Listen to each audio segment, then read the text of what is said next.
March 1st, an introduction. We read a lot of poetry at school, but among my favourites were the vivid narratives in Geoffrey Chaucer's The Canterbury Tales. There was something fascinating about the characters en route to Canterbury that Chaucer portrayed. Pilgrims on their way to visit the shrine of Archbishop Thomas Becket.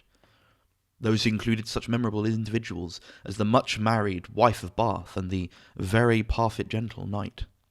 But, no doubt somewhat prejudiced by a sense that I was being called to be a minister, my favourite pilgrim was the poor parson, who preached the message of Christ but first followed it himself. But Chaucer was by no means the first author to use a journey as the motif for introducing his readers to a variety of interesting people. He had long been preceded by Luke, the beloved physician and author of the New Testament's third gospel.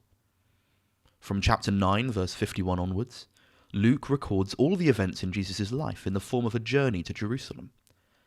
This travelogue eventually brings us to Calvary and to the empty tomb. The narrative begins against the backdrop of a major turning point in the ministry of Jesus. Simon Peter has just confessed that Jesus is the Messiah, chapter 9, verses 18 to 20. In response, Jesus explains that he is going to suffer and be rejected and yet rise again, chapter 9, verses 21 to 22.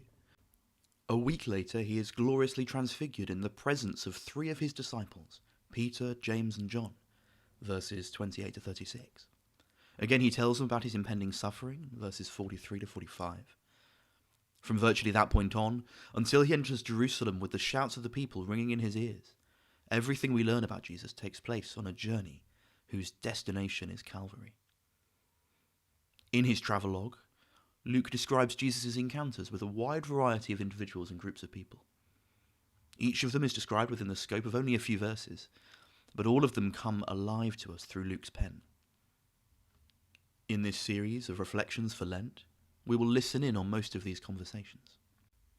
Each encounter will build up a picture of the journey's real purpose, for as he tells one man he meets along the way, Jesus is the Son of Man who came to seek and to save the lost. Chapter 19, verse 10. We will see Jesus seeking out people as he reveals their hearts, perceives their needs, and tests their motives. We will see him throwing wide the offer of salvation to those he meets, Jew and Gentile, rich and poor, men and women, all similarly lost. And finally, at the journey's end, we will see him secure that salvation once and for all, at the cost of his life. But Jesus also issues a challenge to anyone who would follow him along the road to Jerusalem.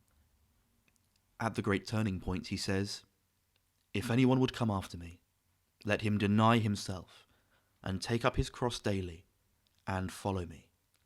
For whoever would save his life will lose it, but whoever loses his life for my sake will save it.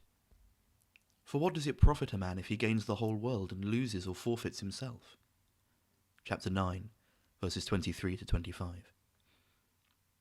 The key issues for all of those who encounter Jesus in Luke's Gospel are these. Do they know why he is on the road in the first place? And will they follow him as his disciple? In the run-up to Easter, Jesus asks those same questions of us. This devotional series is being produced with the kind permission of the Good Book Company. A link to the book To Seek and to Save by Sinclair Ferguson can be found in the description below.